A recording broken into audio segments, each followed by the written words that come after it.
So these are SRAM's brand new brakes and they're called Maven, and I've been using them for the past month or so, and they are some seriously impressive brakes, perhaps the most powerful brake that I've ever used.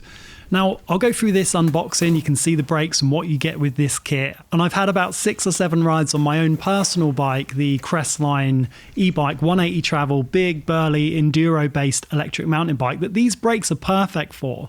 And I've been using the Hope Tech 4 brakes, which are pretty incredible. So honestly, I was quite apprehensive about taking those off and putting these SRAM brakes on. But my first impression are that these brakes are incredibly more powerful than any SRAM brake that I've ever tested, and perhaps the most powerful brake that I've ever tried. So this is just really a first test. It's not long term, but I've got a good amount of time on them. But if you want to see a long-term review, subscribe because that'll be coming in the future.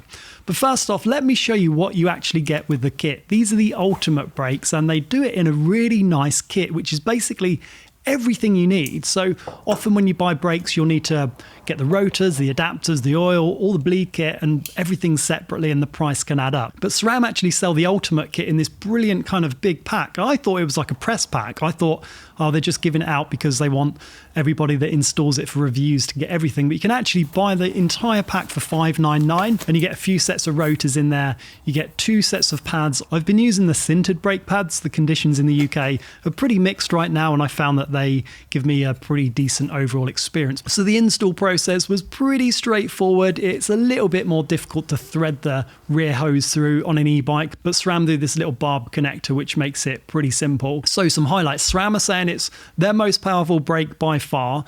It's 50% more powerful than their best code brakes, the Code Ultimates in the past. So if you've used those, I think it feels way more powerful than the previous code. And just looking at the size of the caliper, and if we think about brake mechanics and physical forces, the caliper is massive and the brake pad is pretty long as well. It's longer than the Hope Tech 4, for example. The caliper is bigger than the Hope Tech 4, and the brake and the cylinder, the like master cylinder where it stores all the fluid, is pretty chunky. So overall, the design is really beefy and burly. They're a considerable brake size. So just by looking at them, I was thinking these are going to be a pretty powerful brake.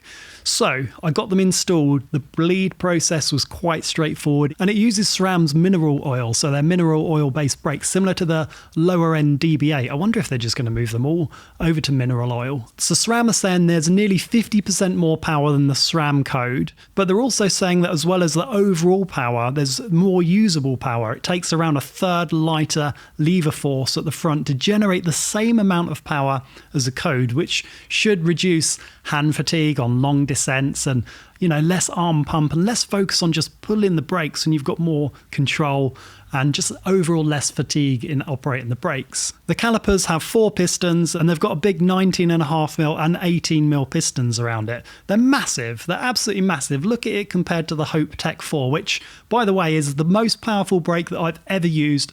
I've tried pretty much all the brakes on the market other than the trick stuff, which are like uber expensive but supposed to be amazing performance. And they use something called Swing Link, which delivers a rate of leverage that changes through the lever pull.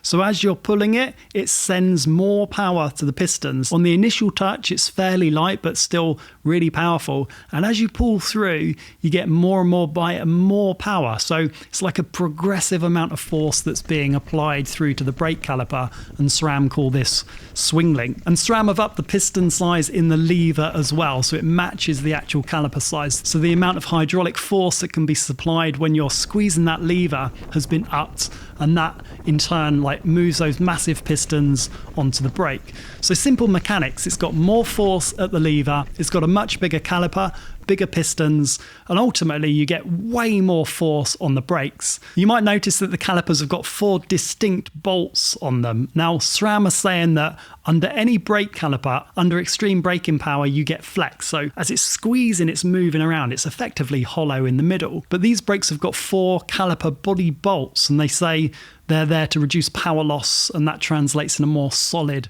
feel at the lever. The shape of the lever is really familiar if you're used to code, the kind of dinky little levers that have got the little swept out piece at the end. So for single finger braking, they're extremely ergonomic, and the Ultimates have got the lever reach adjust and the actual pad contact adjust, like you might have seen on the previous generation code brakes. So I set my bike up with SRAM's HS2 rotor, 220mm rotor on the front and a 200mm on the rear.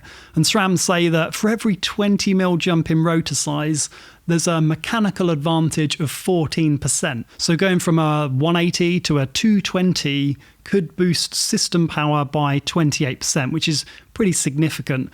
But too big of a rotor could also lead to not enough heat being generated. But I've always found on an e-bike, 25 kilos plus me, 80 kilos, that's quite a lot of inertia, like hurtling down the trail. So I go for as big a rotor as possible, say 220 on the front and 200 on the rear. So what are they like on the trail? So for the very first trail, I knew immediately that these had significant stopping power, way more than codes in the past. And maybe codes have had a bit of a mixed reputation. Some people really like them and some people have said they don't want to run codes, but these are so different and so much more powerful, but still they feel like codes. They feel like a more powerful code brake, and that's ultimately, I guess, what SRAM are saying they are.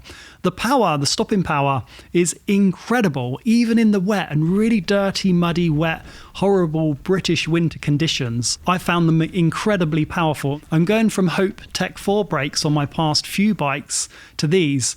I would say the power is matched, if not more, on the codes. It's very difficult to, without doing a back-to-back same condition, same trail test, to determine which has the most power, but I would say there's either no discernible difference or the SRAM Mavens are actually more powerful than the Hopes. I was seriously impressed with the stopping power on these brakes, both front and rear. I would also say that the modulation is incredibly refined, and like SRAM say, the more that you pull them, the harder they come on, and they didn't experience any overheating. And I went on one of the trails that is just a flat out grassy hill, like it's not technical at all, but it's super steep, like a 45% gradient, and I've cooked Hope brakes on the purple pads on there to the point that I had to bail out because the brakes completely failed.